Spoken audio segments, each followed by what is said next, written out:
এই সরকারের কাছে এটা আশা করিনি একজন জুলাই যোদ্ধা হিসাবে। কিছুদিন আগে একটা জুলাই বিপ্লব গিয়েছে, বাংলাদেশে সবকিছুরই বিচার কার্য হচ্ছে। সালমান শাহ সব মানে নাম সম্পর্ক আমার কাছে আশায় বসে আছে অনেক বছর হলো। বিশেষ করে নীলা আন্টি অনেক এখন বয়স হয়েছে, ওনার একটু মার বিচারটা দেখে যেতে চায়। হচ্ছে সাভারে দেখলাম আপনার হচ্ছে গিয়ে শুটিং করতেছে।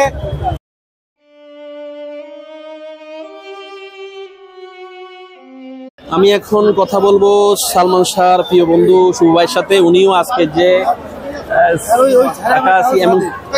কোর্টে সালমান শাহ হত্যা মামলার যে তদন্ত, পুলিশি তদন্ত রিপোর্ট দেওয়ার কথা, সেই জন্য এসেছেন সালমান শাহর প্রিয় বন্ধু শুভ ভাই। আসসালামু আলাইকুম। ওয়ালাইকুম। কেমন আছেন? আছি আলহামদুলিল্লাহ। 29 বছর তারপরেও এই যে আসামি ধরার ব্যাপারে অনেকটা গড়িমাসি, কিভাবে দেখেন আসলে? বিষয়টা হচ্ছে কি, 20 অক্টোবর হত্যা মামলা দায়ের হয়েছে, আজকে 7ই ডিসেম্বর, এখন পর্যন্ত কোনো আসামিদের গ্রেফতার করা হলো না।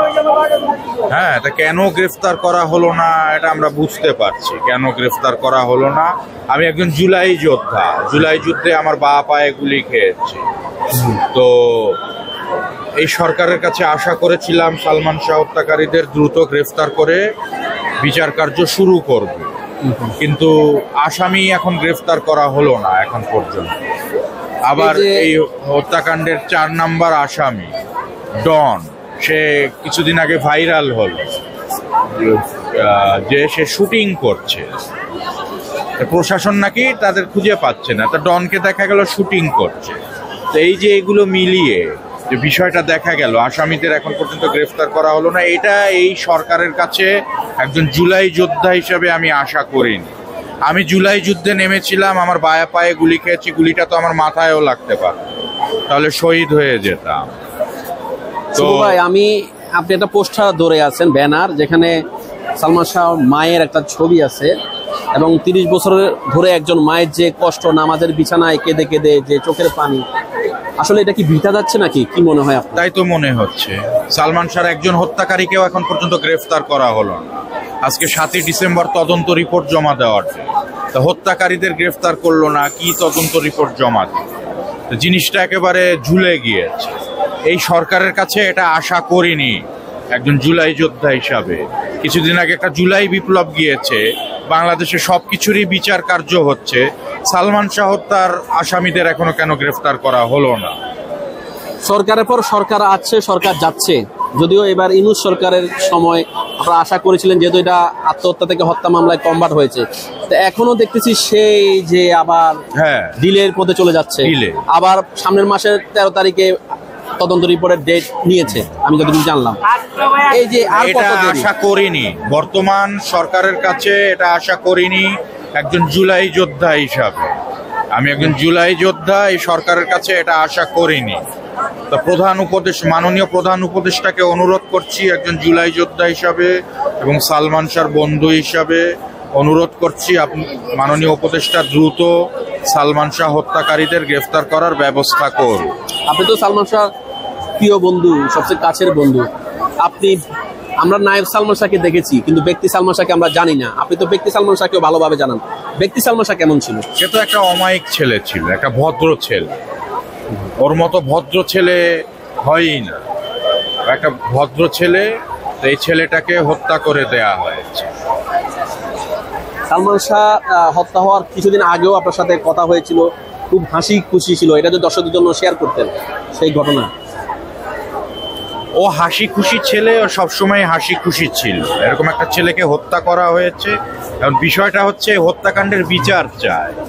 আমরা আজকে এখানে যে বিষয়টা নিয়ে এসেছি, আসামিদের এখনো কেন গ্রেফতার করা হলো এটা আমরা জানতে চাই। কেন আসামিদের এখনো গ্রেফতার করা হচ্ছে না এবং একজনকেও গ্রেফতার করা হচ্ছে না কেন? কারণটা কি? আবার এদের 4 নাম্বার আসামি ডন শুটিং করে বেড়াচ্ছে সিনেমা, কেন গ্রেফতার? এগুলো কি শুরু হয়েছে? কেন গ্রেফতার করা হচ্ছে না? এটাই সরকারের কাছে জানতে চাই। এই সরকারের কাছে জানতে চাচ্ছি, আদৌ কি সালমান শাহর আসামিদের গ্রেফতার করা হবে কিনা এবং সালমান শাহর হত্যাকারীদের বিচার এই দেশে হবে কিনা। এটা বর্তমান সরকারের কাছে আমি একজন জুলাই যোদ্ধা হিসাবে জানতে চাচ্ছি। বারবার কেন পিছিয়ে যাচ্ছে? বারবার কেন পিছিয়ে যাচ্ছে?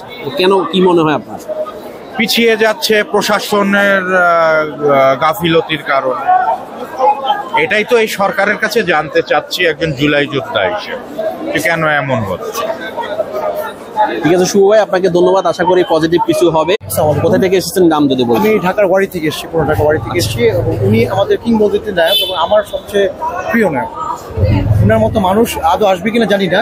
আমরা শুধু যারা ওনার ভক্ত আছি সুষ্ঠু সুন্দর একটা বিচার চাই, কথা না বাড়িয়ে সুন্দর একটা বিচার চাই। মানুষ একটা বিচারে আশায় বসে আছে অনেক বছর হলো। হ্যাঁ, বিশেষ করে নীলা আন্টি অনেক এখন বয়স হয়েছে ওনার, একটু মার বিচারটা দেখে যেতে চায়। সুষ্ঠু বিচার চাই, আমাদের যারা ভক্ত আছে তাদের মনে শান্তি আসবে। আচ্ছা, সুস্থ বিচারের কিছু লক্ষণ থাকে, আমরা যদি এখন বেশি কথা বলি সেটা আবার বিচারাধীন বিষয়। তারপর একটা জিনিস বলবো যে আপনার এখনো কোনো আসামি গ্রেপ্তার হলো না, একজনও যদি হতো তাহলে কথা ছিল। তাহলে পুলিশি তদন্ত রিপোর্ট কি দিবে বা কি আশা করেন? আসামি ধরার পরে না সেখান থেকে একটা তদন্ত রিপোর্ট আসবে, তাহলে এটা সুস্থ বা কি হবে কিভাবে বুঝেন? এটাই তো একটা পজিটিভ দেখা যায় না, নেগেটিভ দেখা যায়। এটা নিয়ে কি বলবেন বা এত ডিলে কেন? আমি এখন আশাবাদী, এখন আইনের গতিতে চলবে। আমরা এখন আশাবাদী, আমরা সবাই দোয়া করতেছি এবং রিকোয়েস্ট করতেছি আইনটাকে আরো স্মুথ করে বিচারটা তদন্ত এগিয়ে যাওয়া। আপনি কোথা থেকে এসেছেন? আমি ঢাকা বাড়ি থেকে এসেছি। যখন সালমান শাহ খুন হয় তখন আপনার বয়স কত ছিল? আমার বয়স এখন 50। না, যখন খুন হয় তখন বয়স 20 বছর ছিল, 19-20 বছর। আমি তখন হলে গিয়েছিলাম, অনেক ছবি দেখলাম, হলে যাই না ছবিতে, শুধু ওনার জন্য আমি গিয়েছি হলে। কিভাবে বক্ত হলেন? ওনার ব্যক্তিত্ব, সাধারণ ব্যক্তিত্ব, বাস, আর কিছু বলা নেই। ওনার ব্যক্তিত্ব আর আসবে না, এরকম আর হবে না। আচ্ছা, সালমান শাহ মাকে নিয়ে বলুন। উনি তো 29 বছর যাবৎ সংগ্রাম করছেন, এবং ওনার যদি জীবন দশায় যদি এটা দেখে যেতে না পারেন একটা পজিটিভ রেজাল্ট, তাহলে তো ওনার জন্য খুবই কষ্টদায়ক। এটা নিয়ে কি বলবেন? আমি ওনাকে আমার মার মতো মনে করি, শ্রদ্ধা মাতৃতুল্য। আমার মা যেমন খারাপ লাগে, ওনার আরো বেশি খারাপ লাগে।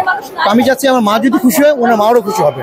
সুষ্ঠু তদন্ত বিষয়ে আমি আল্লাহর কাছে যাচ্ছি এবং আমাদের প্রধান উপদেষ্টা ইউনূস স্যারের কাছে যাচ্ছি, বিচারটাকে সুন্দর করে স্মুথ করে নেওয়া, এবং আশায় আছে। আপনাকে ধন্যবাদ। আসসালামু আলাইকুম দেলোয়ার ভাই। আজকে যে কথা ছিল ভাইরা জজ করে, এখন এখান থেকে আপনারা এসেছেন সিএমএম করে, কেন আসলেন এখান থেকে? এখানে আজকে 20 অক্টোবরে মামলার শুনানির ধার্য ছিল। তারপর ওখান থেকে আজকে 7ই ডিসেম্বর এটা আজকে ওই যে তদন্ত জমা দেওয়ার কথা। সালমান শাহ হত্যার বিচারের দাবিতে আমরা সকল ভক্তবৃন্দ একত্র হয়েছি। আচ্ছা, কি বুঝতেছেন? এখনো তো কোনো আসামি গ্রেপ্তার হলো না। এখনো গ্রেপ্তার হলো না, চেষ্টা তো আমাদের অব্যাহত থাকবে। আমরা ব্যানার পোস্টার যাই করতেছি, মাঠ পর্যায়ে কাজ করতেছি, পোস্টার লাগাচ্ছি বিভিন্ন এলাকায়, পয়েন্টগুলোতে। এখানে অনেক চেষ্টা করে যাচ্ছি, দেখা যাক সৃষ্টিকর্তা কি করে। আচ্ছা, এর ভিতরে দেখলাম ডনকে শুটিং করতেছে, লাইভে গান করতেছে, এটাকে কিভাবে দেখেন? এটা আসলে খুব দুঃখজনক। প্রশাসন একটা নীরবতা পালন করতেছে, এটা চাচ্ছি না। আপনি এর আগে কয়েকটা ইন্টারভিউতে আমাকে বলেছিলেন যে আপনি যখন অনেক ছোট তখন একবার আপনার সাথে মহানায়ক সালমান শাহ দেখা হয়। আমার এলাকায় দেখা হয়েছিল, উনি আমাকে দূর থেকে ডেকে 100 টাকা আমাকে হাত দিয়ে উনি আমাকে জড়াই দিচ্ছিল সকালের সিটে। আর ওনার মতো ব্যক্তির সব মানে সম্পর্ক আমার কাছে গভীর কাজ করে। তার জন্য সকল বিষয়ে আমি ওনার প্রোগ্রামগুলোতে থাকি, প্লাস আমি মাঠে প্রতিদিন রাত্রে পোস্টার লাগাই, শুধু ওনাকে ভালোবেসে। আচ্ছা, ধন্যবাদ দেলোয়ার ভাই আপনাকে, পরে আবার কথা বলবো। ওয়ালাইকুম আসসালাম। আজকে যে আদালতে আসলেন, আজকে পুলিশি তদন্ত রিপোর্ট দেওয়ার কথা, কি আশা করছেন? আমরা আসলে আশা করছি যে খুনিদের সাজা হোক, শাস্তি হোক, এবং উপযুক্ত শাস্তি হোক। যেন সালমান শাহ ভাইয়া একজন বাংলাদেশের সুপারস্টার ছিলেন, কিন্তু উনি বাংলাদেশের সুপারস্টার থাকা অবস্থায় উনি বাংলাদেশের মানুষের প্রাণ ছিল, কিন্তু সেখানে খুনিরা তাকে আপনার মেরে ফেলেছে, কিন্তু বিচারের আওতায় এখনো পর্যন্ত খুনিদেরকে আনা হয়নি। বারবার ডেট দেওয়ার পরেও খুনিদের ধরার চেষ্টা করতেছে না। এই যে ডন প্রকাশ্যে ঘুরে বেড়াচ্ছে, সাভারে দেখলাম আপনার হচ্ছে গিয়ে শুটিং করতেছে, তারপরে আপনার আবুল আছে, ওদের কি করা হচ্ছে, ওদেরকে ধরাই হচ্ছে না টোটালি। আজকে প্রতিবেদন জমা দেওয়ার কথা, এখন দেখা যাক কতটুকু কি হয়, তারপরে আমরা পরবর্তীতে আমাদের। আপনি তো দেখছেন এটা আর প্রথম থেকে দেখছেন বা কতদিন যাবত এটার সাথে যুক্ত আছেন জানি না, আমি আন্দোলনের সাথে। জি, আমি দীর্ঘ আপনার 9-10 বছর ধরেই আছি। 10 বছর ধরে আছেন। 10 বছর ধরে থাকলে এত সময়ে আপনি তো 10 বছর ধরে আছেন, 29 বছর কিন্তু এটার সেভাবে কোনো পদক্ষেপ দেখা যায়নি। লাস্ট যা একটু এটাকে কমবাট করে হত্যা মামলা হিসেবে নেওয়া হয়েছে, তারপরও এখন আসামি ধরার ব্যাপারে ডিলে হচ্ছে। এর বেশি কিছু আমরা বলতে পারি না, আদালতের বিচারাধীন। এটাকে আসলে কেন বারবার এই যে পিছিয়ে দেওয়া?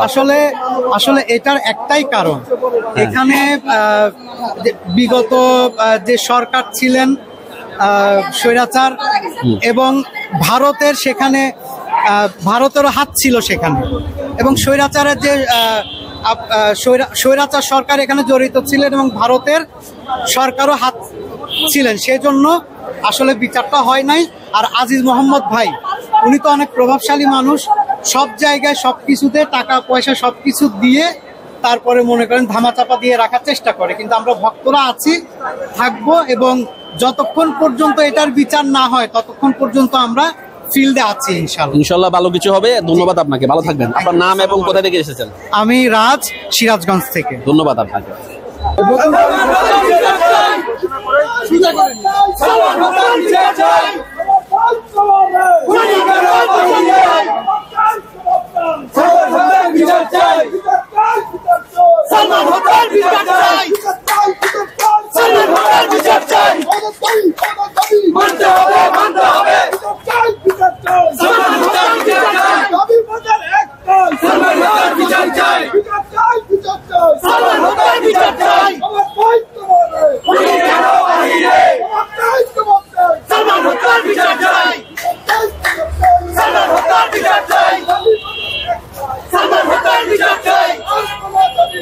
ভালো লাগলে লাইক কমেন্ট করে আপনার মতামত দিন।